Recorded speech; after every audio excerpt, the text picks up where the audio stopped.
This is James from Net News Ledger. We are working with T-Baytel Direct as well to bring you the latest updates on coronavirus and COVID-19 in Thunder Bay and across northwestern Ontario.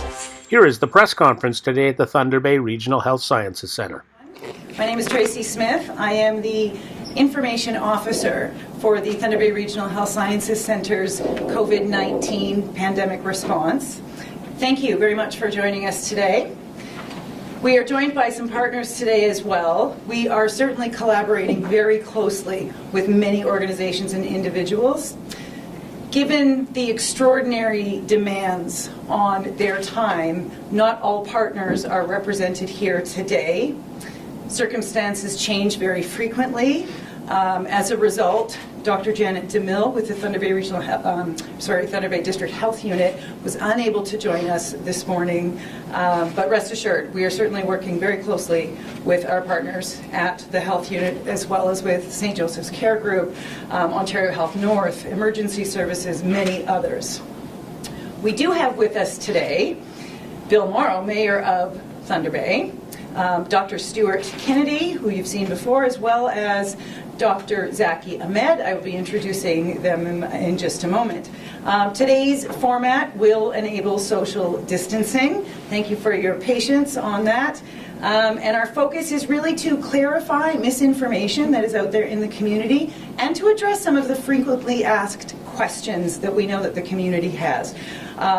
It's really important that everyone in our community gets and shares accurate and reliable information, and we're committed to providing that to you. So it is time to begin with that, and it is my pleasure to introduce now Bill Morrow, Mayor of City of Thunder Bay.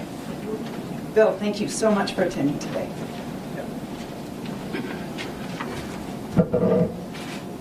Well, good morning, everybody. Thank you all for being here. And thank you to Dr. Kennedy, the Incident Manager for COVID-19 here at Thunder Bay Regional Health Sciences Centre, and good to be joined by Dr. Ahmed as well, Chief of Staff.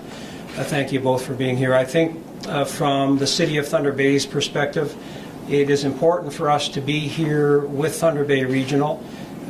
As I've been trying to communicate in most of the media that I've been doing over the last couple of weeks, I constantly tell people and remind people that decisions that we're making as a corporation are informed by the medical health care professionals. That continues to be the case and always will be the case, and so we're very thankful to be here. Thanks for hosting, and we look forward to hearing your remarks as well. I will just make a bit of an opening statement, a few remarks, and then Tracy is going to ask a few questions before Dr. Kennedy comes to the podium. As many of you know by now, the situation is fluid. It evolves very quickly.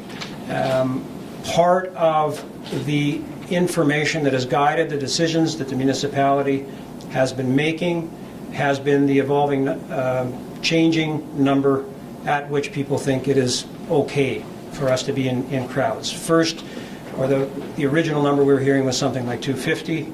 And then over last weekend, we saw the Center for Disease Control in Atlanta change that to 50. And the reason I mention that frequently is that, of course, from a service provision perspective, for the City of Thunder Bay, using the example of the Canada Games Complex, if they're now telling you that you got to go down to 50, obviously that has a bearing on decisions we make around certain service provisions. So the number continues to change.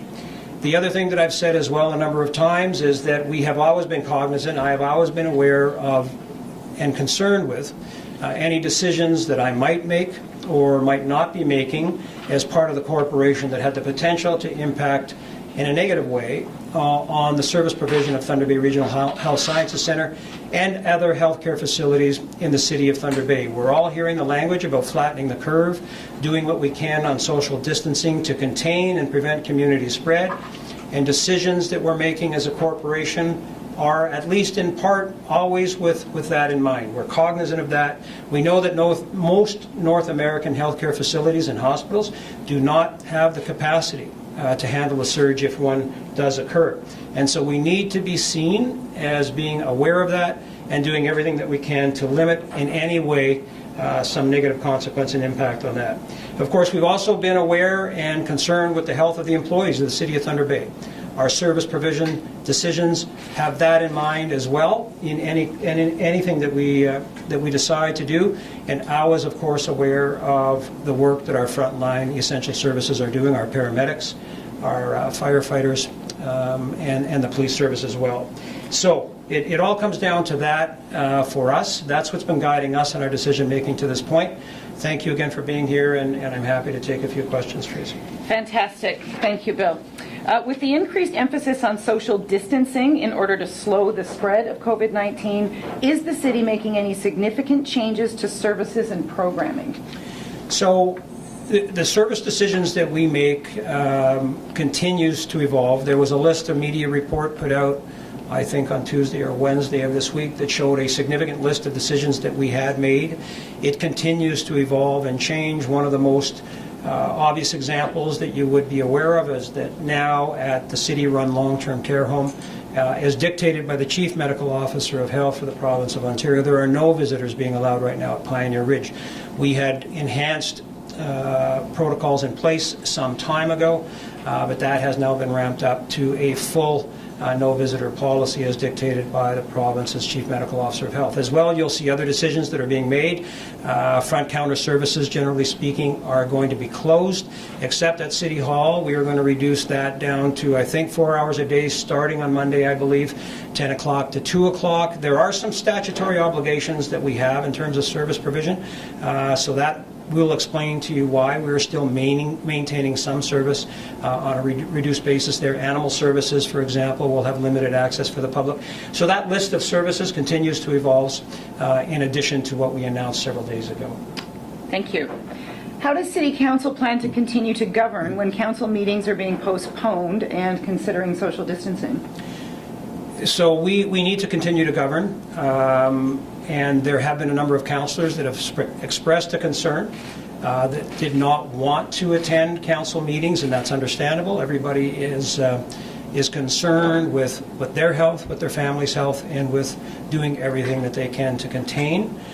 Just yesterday, the province changed and amended provincial legislation that will now allow for electronic participation of councils. We were actually actively working on this through the clerk's office at least a week ago.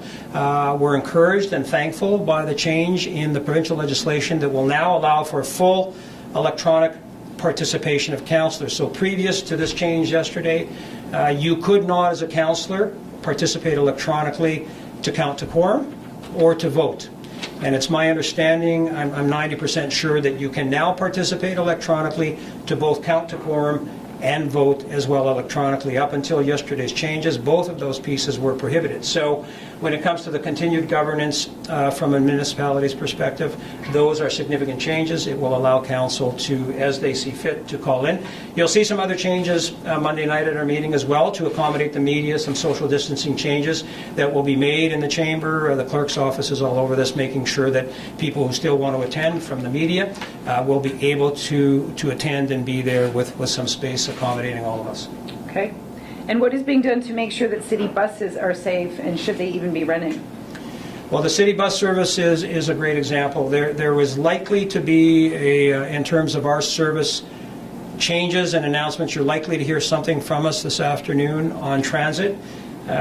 We continue to see that service as necessary, although it may seem counterintuitive to people in terms of people crowding on buses. What we know is there is a significant reduction in the number of people that are already utilizing the bus service. Some will say as high as an 80% reduction. There are still people that rely on transit completely to get to a medical appointment or to get to work or for other reasons, to visit family, whatever it may be. And so we continue to offer the service, but the announcements that you are likely to hear this afternoon will address the continued operation and changes that we will be making because, of course, while we provide that service, we also have a concern for the health and safety and security of the transit operators. And so what we will likely be announcing this afternoon or tomorrow morning, we'll have that in mind when you hear what that announcement is going to be. Great. Another piece that is on the minds of many, is there any financial support or relief being offered to residents? Yeah, there is financial support and relief being considered. The discussions have started some days ago. The senior administrative team for the City of Thunder Bay has spent a significant amount of time. They are working around the clock trying to figure a number of issues out. This is one of them. There's a number of moving pieces within that. We are looking right now, this morning as we speak, at a mechanism through which to try and make decisions around those financial considerations for community members. You are likely to hear more about that in the very short order. Okay, and are there any services or programs, excluding those emergency services, in the City of Thunder Bay mandated to continue during an emergency? Well, the transit piece, I'm not certain if the emergency declaration by the province of Ontario mandated the continued operation of transit or not. I need to get confirmation on that. But I would certainly put that in that basket. Obviously, we still need to maintain and operate the long-term care home. But I think as it speaks or stands right now from the city's perspective, we've made some significant changes. All of those focused on the health and security of the employees of the City of Thunder Bay and helping the community at large to contain and prevent any spread of this particular virus once it's here, if it's not already here. So that's the driving imperative for us, help our healthcare providers and maintain the health and security of our employees. Great, thank you very much. Okay, yeah, thank you very much. So many thanks to Mayor Morrow for that, as well as for your leadership in all of this. Certainly appreciate the city's coordinated response. Also, the services that we tend to take for granted every day, clean water from our taps, waste removal from the ends of our driveways, those are continuing. I know there's a lot of dedicated city employees behind the scenes making that happen. I think on behalf of everyone in our community, we're very grateful. So next is Dr. Stewart Kennedy. He is the incident manager of the hospital's COVID-19 response. For those of you who don't know, Dr. Kennedy is also the Executive Vice President of Regional Programs, Clinical Supports, Medical Affairs here at our hospital. He is also a family physician. So his role is to oversee the hospital's entire incident management system and implementation of its pandemic plan. It's a lot of work to do, and leading the incident management team here is another really important aspect of his job. So my pleasure now to introduce to you Dr. Stewart Kennedy.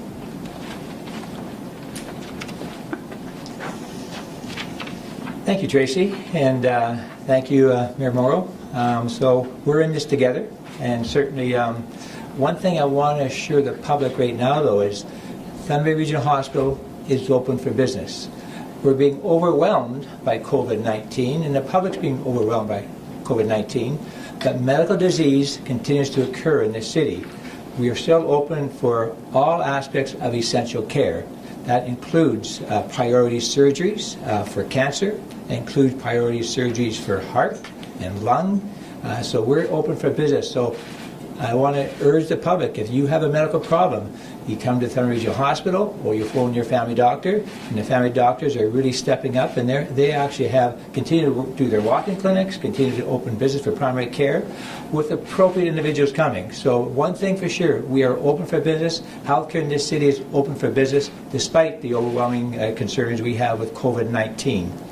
But we're in this together, and what I mean by in this together, we can only stop the spread in the community if every individual takes their social responsibility. So I'm going to give you an example. If you have somebody returning from Florida, you have somebody returning from the United Kingdom, and they are not maintaining their 14 days of isolation, we as healthcare workers can call upon it, but we expect every public person to actually call them upon it. We need to stop this spread, and we can do this if every individual really takes this very seriously and actually commits to actually maintaining the protocols outlined by public health. And also, and those are, stay at home if you can, take this COVID-19 very seriously, practice social distancing, and if you do all these measures, we can flatten the curve, and we can actually decrease the spread. And right now we have no COVID cases in Thunder Bay. We expect we will. But if we do all these right sort of practices, we can actually provide a safe community both in Thunder Bay and Northwestern Ontario. So I urge the public, first off, we're open for business, but also let's take all those precautions that's outlined.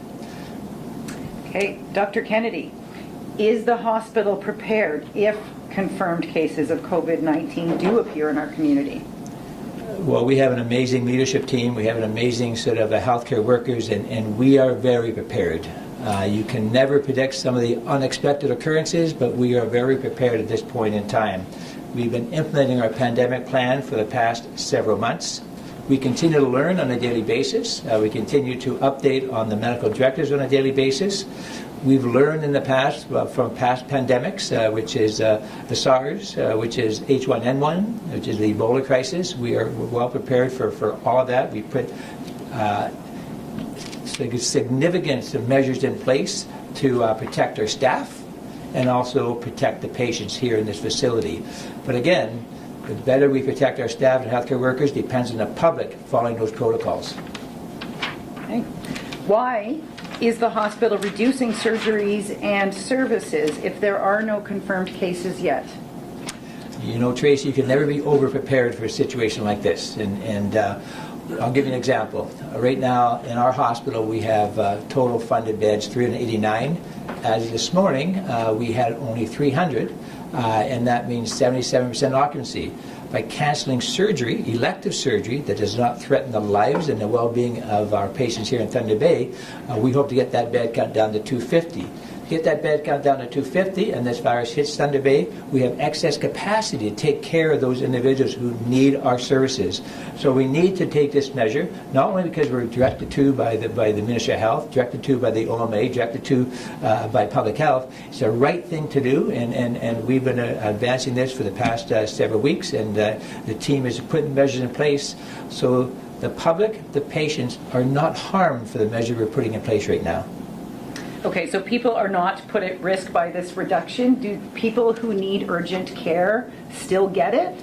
Absolutely. As I said in my opening comments, people at the hospital are still open for business, and certainly there's going to be some inconvenience. There's going to be some individuals that really feel their surgery has a prior priority to somebody else's surgery, but we're having the professionals, the physicians, the nurses, sort of determine what is the priority service, what is the priority program that we keep open, and this team is meeting again twice a day. We have a team of probably, I'd say, over 100 making all these decisions together and functioning into our incident management team. Can you tell us, is the hospital safe for patients, doctors, nurses, staff?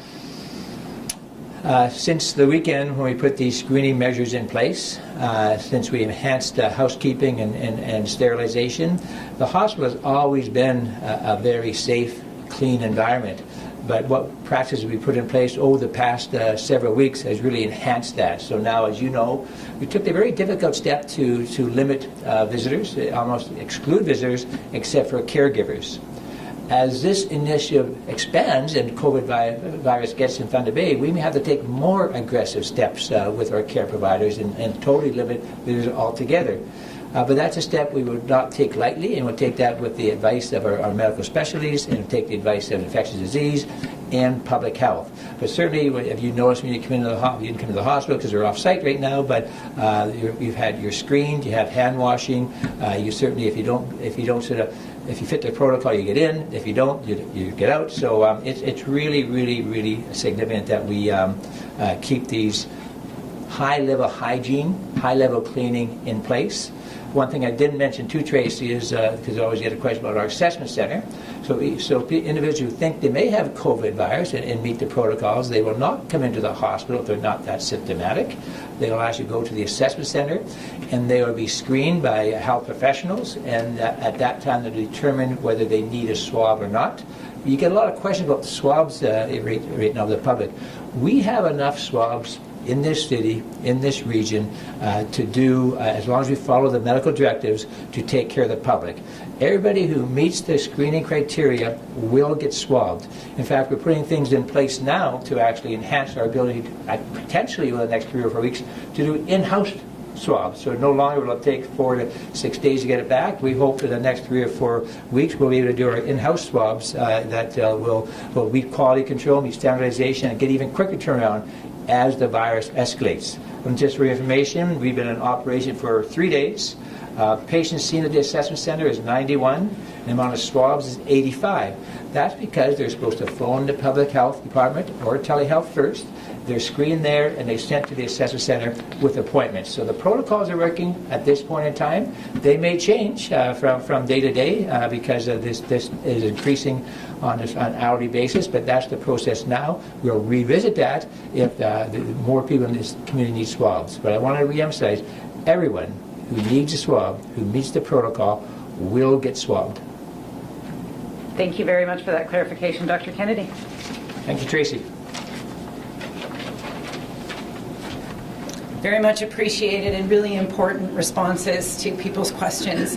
Our next presenter is Dr. Zakir Ahmed. He is the medical specialist on our incident management team. He is also chief of staff at our hospital, and he is a critical care physician.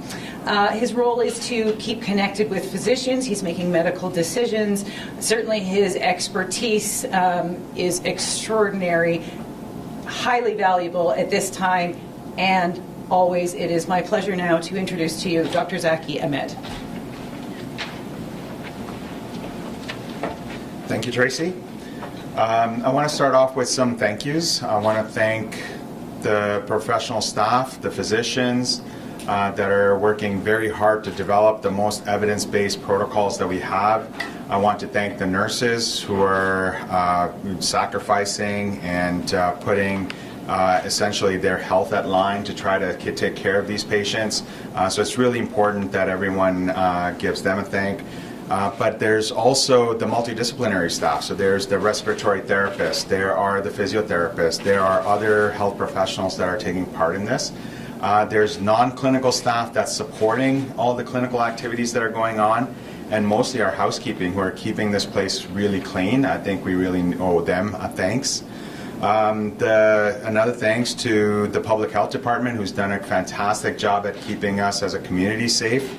I want to also extend my thanks to the policymakers who are making very, very tough decisions to try to keep the public safe. And lastly, I want to thank the community for taking this seriously, for exercising the social distancing that they're doing. It's fantastic to see reminders from people when I'm walking out in the community, from people just saying, hey, stop shaking hands, or don't give me a hug, stay away, which is really, really good. So thank you. Thank you, Dr. Ahmed. The question on top of many community members' minds, are we doing enough COVID-19 testing, and why doesn't everyone who wants to be tested get tested? So, really good question, and I think that's one that everyone wants to know is, but what about that asymptomatic transmission? And the people who don't exhibit symptoms, they're still at risk. As far as the evidence that we have as of today, there's still only a less than 10% risk of getting it from someone who is completely asymptomatic. 90% of the infections that are still going on are going on from an infection from a person who's exhibiting symptoms, usually a cough, but could be fevers. And those are the ones that are usually the ones that are spreading this. We have medical directives that are directed towards exactly that. So if someone has a cough, someone has right now a travel history, because we don't have any in the community, that becomes a really important criteria. If you meet those two criteria, then you get swabbed if you need it, and it's according to scientifically based medical directives. Again, this may change as we go along, but as of now, we're still doing it very scientific. People think we don't have enough tests, and that is driving decisions. No, not at all. So our decisions are based purely in science and who should be tested, where is the efficacy of testing, where is it going to make a difference. It's not based on the testing supplies. Everyone who needs to be tested will be tested. How serious is it if someone does acquire COVID-19, and what is the treatment? So, as the evidence is evolving, and with over 250,000 cases across the world, we're seeing more and more evidence that's coming out. People are being fantastic at publishing. what we're seeing is that earlier it was the elderly, the immunocompromised, people with multiple comorbid conditions. That is rapidly changing. So now we're seeing the younger, healthier people that are developing this disease in a severe form. You may have heard this from people in the States, and that this is why it's so important for us to practice social distancing.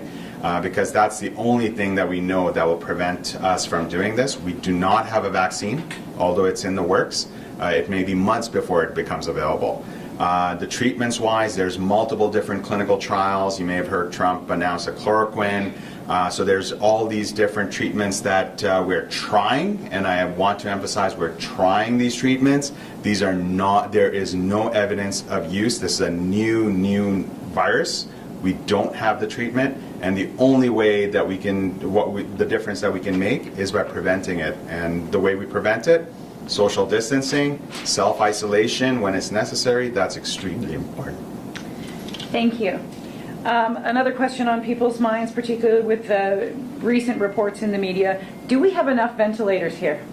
So luckily with Ontario, since SARS, they've been doing pandemic planning. So we've always had a pandemic plan, and then with H1N1 in 2009, we rebrushed all that pandemic plan. So currently we have what's called pandemic ventilators. With those ventilators in place, we can have up to 25 pretty much instantaneously.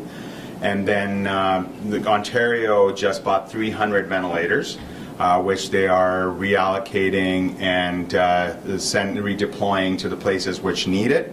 So we hope we don't need to use all of those, and because as people get on ventilators, that's not a life savior. Even people with no more comorbid conditions who end up on ventilators may have a 50% chance of dying. So it's not something that you want to think about. Again, it comes back to really preventing this disease. What about ICU beds? So we have 22 ICU beds physically. However, again, with the surge planning, capacity planning that we've had over the last several years, and more so in the last month or so, we have capacity to increase those ICU beds, and it's all dependent on staffing. Great, thank you very much. Thank you. So I'd like to take a moment to thank again Mayor Bill Morrow, Dr. Stewart Kennedy, Dr. Zakir Ahmed. We are certainly committed to keeping you informed. Please keep yourselves and others safe. Stay home if you can. Practice social distancing and get your information from reliable sources. If you have questions about COVID-19 symptoms, self-isolation, monitoring, or whether or not you need to be screened or tested, please contact the Thunder Bay District Health Unit, and we will be reporting back again very soon. Thank you. If you found this video helpful, hit that subscribe button, hit that like button, share this video, and keep up to date on what's going on.